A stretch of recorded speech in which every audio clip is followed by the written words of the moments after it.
how you doing? It is I, the Terrorific Lady, otherwise known as Brandy, and welcome to Retro Horror School, and happy Friday. There's been sickness, I guess, and stuff going around, and I've been sick pretty much all week, have been on the mend, but getting better slowly. So I hope whatever is going around you don't catch, and that you are able to stay healthy, and if you are sick, that you get better fast. But enough of that. On to today's video. So as you may or may not know, I do personalized requested movie reviews. And today's personalized requested movie review is from Monkey Man Bob, and he asked me to review the psychological horror thriller film Possum, which came out in 2018. Mother, father, what's afoot? Only possum black as soot. Mother, father, where to tread? Far from possum and his head. Here's a bag, now what's inside? Does he seek or does he hide? Can you spy him deep within? Little possum, black as sin. Police are widening their search for missing teenager Michael Browning, who disappeared on his way home from school. Happened before, I recall. Did you find him?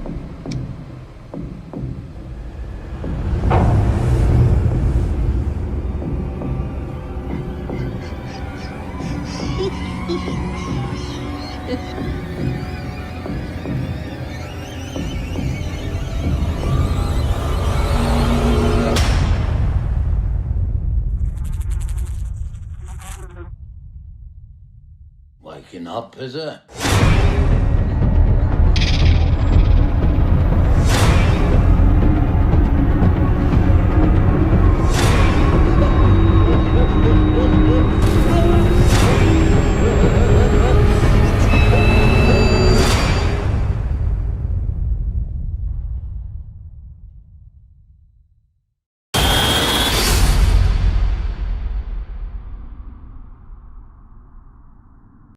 Now, if you want me to review a horror movie that you have already seen, but you want my thoughts on it, if you haven't seen and you want to use it to decide whether to see it or not, I do personalized movie review requests for $5. You can do it as a one-time tip, or I have a $5 a month tier where you get a shout out on my YouTube and Instagram and one movie review a month. I also have another tier to where if you are the type of person that you don't really care about rewards, but you want to toss some money to show your support, I have a dollar tier on Ko-fi as well. So go to the link above to learn more. So Possum, what is it about? In a nutshell, Possum is a British horror film, and Sean Harris plays Philip, who is a disgraced puppeteer. There's this scandal that has followed him, and he is going back to his childhood home to try and escape, I guess, the scandal. And his uncle is apparently also living in his childhood home for some reason. I don't know.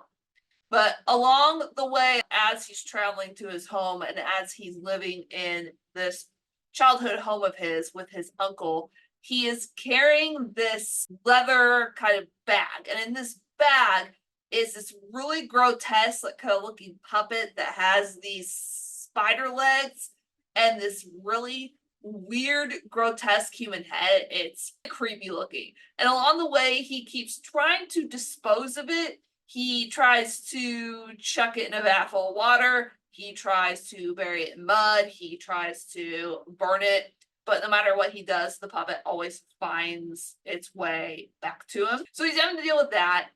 And he's having to deal with his uncle, who is a weirdo. For instance, his uncle is always asking him or telling him, like, hey, like, you don't want to go in this one specific room of the house. And Philip always acts scared around his uncle, really tortured, almost like a child around him, is very like intimidated by him and terrified of him. Well, what you find out later on, like much later on down the line, is that Philip's parents died in a house fire, and he went to live with his uncle who abused him physically. And it is implied otherwise. And the reason why Philip is disgraced because there was this teenage boy that went missing, and Philip was always acting very suspicious, so the crime was connected to him. And it turns out that I believe it was the uncle that was the one who did it. And I don't know how it got connected to Philip, but I have no idea. But yeah, so it turns out his uncle's a sicko. That is Possum. So Possum is an adaptation of Matthew Holness's short story, the same name. So Matthew Holness also directed and wrote this story. And he is a big fan of the horror genre. And he said that he likes horror films that resonate with the audience and force them to reflect on what they saw afterwards. It premiered at the Edinburgh International Film Festival on June 25th, 2018, and later on made its way over to the US and debuted at the Brooklyn Horror Film Festival on October 12th, 2018. It only opened in 5 theaters in the US, so it was given a very limited theatrical release. It didn't make much money. It only made around $33,000 because of that limited release, but later on it was given a home media release. You might consider it one of those under the radar movies, a hidden gem. Like, I had never heard of it until it was suggested by Monkey Man Bob, again, thank you, to watch and review it. So let's dive into what works and what doesn't work about the movie. What works about this movie?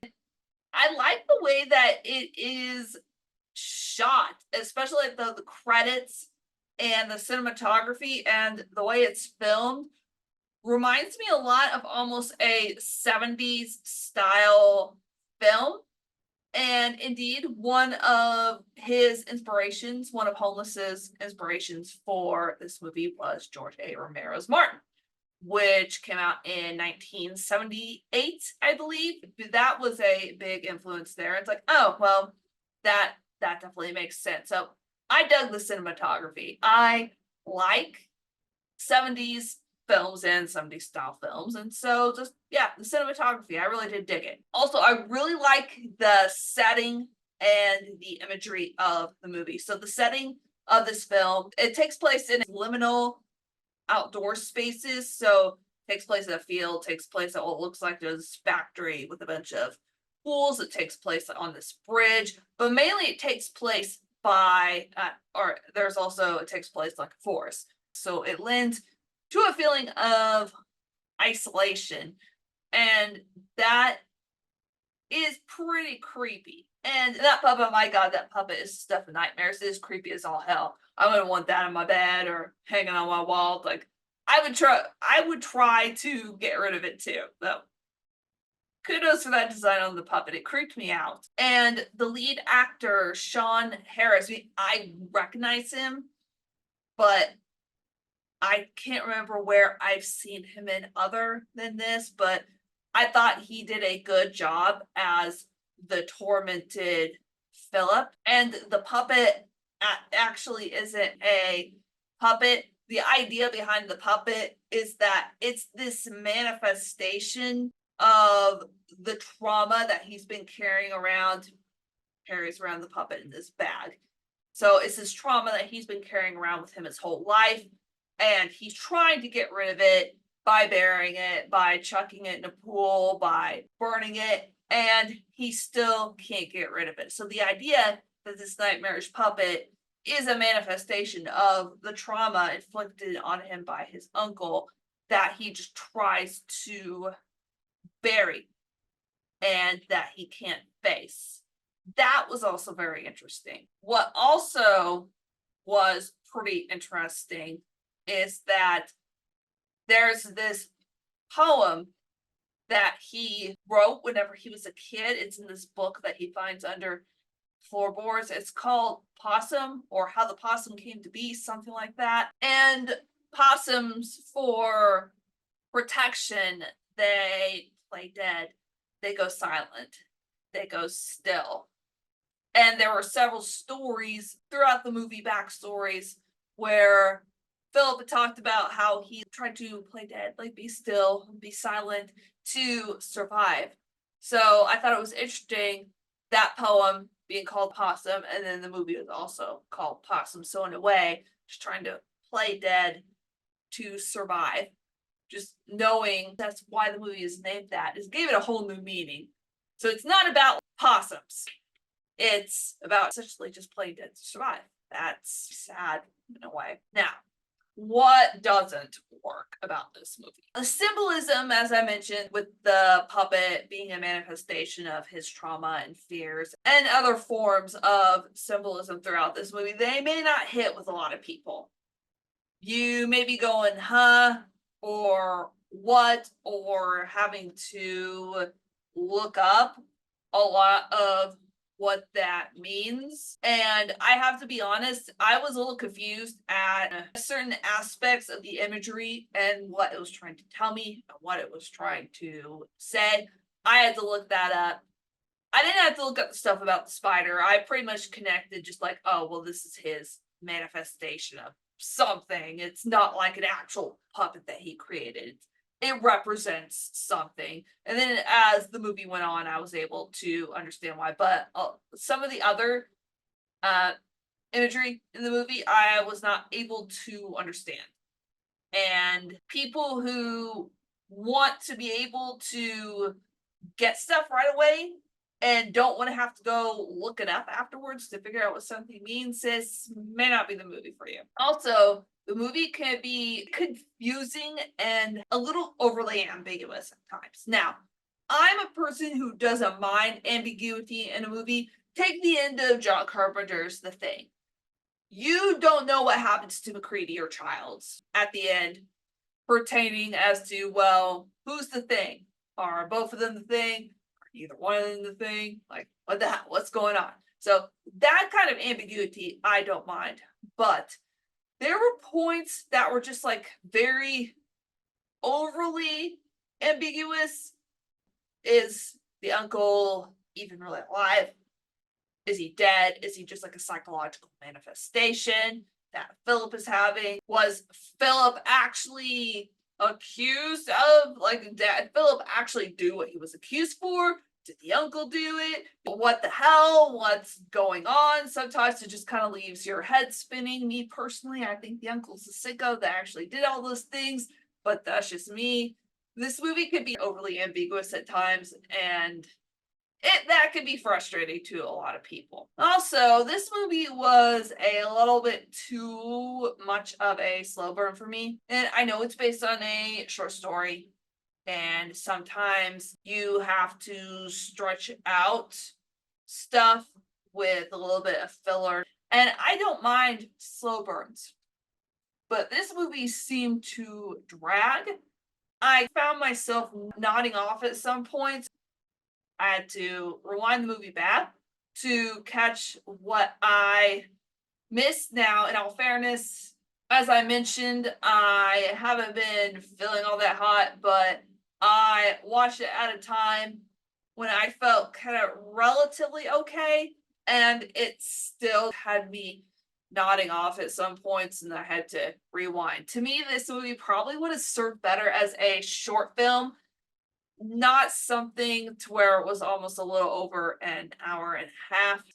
It seemed to go on for a little too long, but I definitely did appreciate what this movie was trying to do and what it was trying to say. Someone, whenever I was reading about it, compared it a lot to the Babadook, where the Babadook was a manifestation of depression. And then here, the spider was a manifestation of Philip's trauma. So yeah, I could definitely see that going on. I liked what the Babadook did and what Jennifer Kent did with it. I wasn't really much of a fan of what Matthew Holness did with this, mainly in terms of it being too much of a slow burn. If you cut this movie down to a short film, or just shaved like 30 minutes off, it would have just hit that sweet spot. But personally, it was not for me. So my final verdict for this film is it's not one that I would watch again.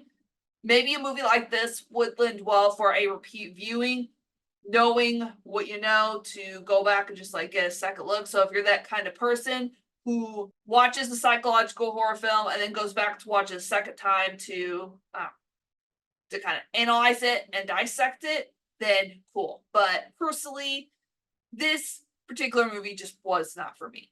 But if you like slow burns, if you like psychological horror films, or you like horror with disturbing themes, then this would be the movie for you. I believe I watched it on Amazon Prime, but you can find it free pretty much anywhere if you don't have a physical copy. Thank you once again to Monkey Man Bob for suggesting this movie. Have you seen Possum? What are your thoughts on it? And if you have not seen it, tell me what your favorite psychological horror movie is in the comments below. And class is dismissed, everybody, but I will see you next time. Bye.